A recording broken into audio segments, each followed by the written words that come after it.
Si Chris Aquino raw dead na? Ito ang tanong na halos ikahimatay ng matalik na kaibigan ni Chris na si Dindo Balares na makarating sa kanya. Pero paglilinaw niya isa lamang itong fake news.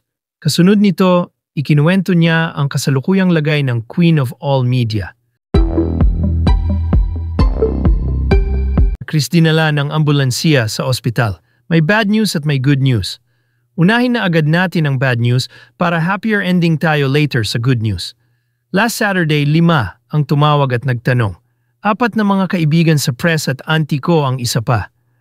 Sa unang nagtanong pa lang, muntik na akong tubuan ng nerbiyos. Parang yumanig ang earth at bigla akong nahilo. Kung totoo raw ang information na nakarating sa editorial desk nila. Si Chris Aquino raw, dead na. Paanong dinenerbyusin ilang araw kaming di nagkontakan ni Chrissy after ng successful surgical procedure sa kanyang blood clots. Kasi okay naman na. Unlike pag may emergency or critical situations na kailangang nakaantabay o nakaalalay. Halimbawa, kahit nagtatanim ako sa Bicol, inuumpisahan kong magpalaganap regenerative farming sa aming upland community. May mga araw na di pwedeng magtagal sa lugar na walang signal. Kailangang nasa tabi lang ang phone. Ayaw kong natatagalan ang reply kung may messages si Chris. Sa bagong taniman pa naman na binuksan namin this year, signal dead spot. So, since successful ang operation at nagbabawi na ng lakas at kalusugan si Chris, namundok na uli ako at nagtanim ng nagtanim. Pagkatanggap ko sa unang tawag, nangumusta ako agad sa isa sa mga nag-aalaga kay Chris. Ang sagot sa akin, sleeping po. Saka lang ako nakahinga ng maluwag. Nagkakontakan kami ni Chrissy sa messaging app kinagabihan. And yes, good news, she's really alive. Sinabi ko ang kumakalat na death hoax sa ilang diaryo. Maybe coming from here, reply niya na sinundan ng pictures na kuha sa kanya sa hospital bed. You know my BP, blood pressure, was going crazy. My white blood cells dropped. Waiting for my doctors to explain.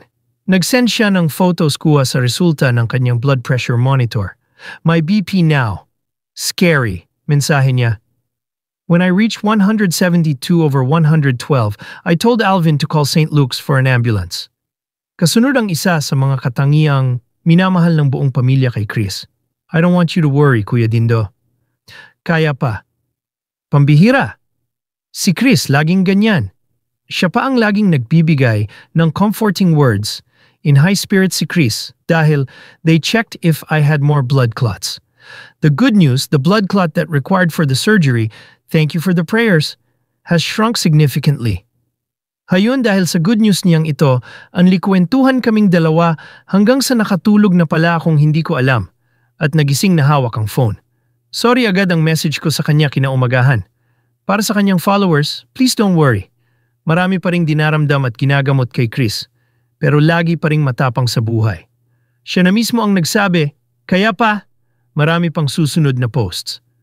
Ito ang latest update kay Chris Aquino na ipinaabot ng kanyang matalik na kaibigan na si Dindo Balares.